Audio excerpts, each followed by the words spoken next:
আজ সন্ধ্যায় বানিয়ে ফেললাম মাছের ডিমের চপ।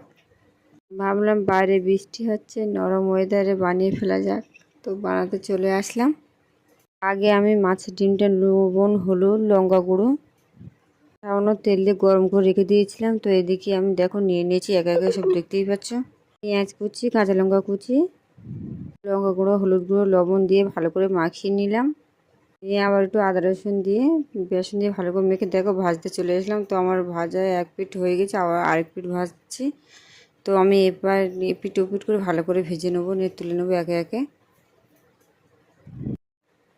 ভালো করে লাল লাল করে মুচমুচে ভেজে তুলে নিচ্ছি দেখো। তো এইভাবে আমি আবারও দিয়ে দেবো, দিয়ে সব ভেজে নেবো। দেখো আমার ভাজা হয়ে গিয়েছে, এবার আমি সব তুলে নিয়েছি, রেডি হয়ে গেল গরম গরম মাছের ডিমের চপ। সন্ধ্যাবেলা মুড়ির সঙ্গে জাস্ট জমে গেল।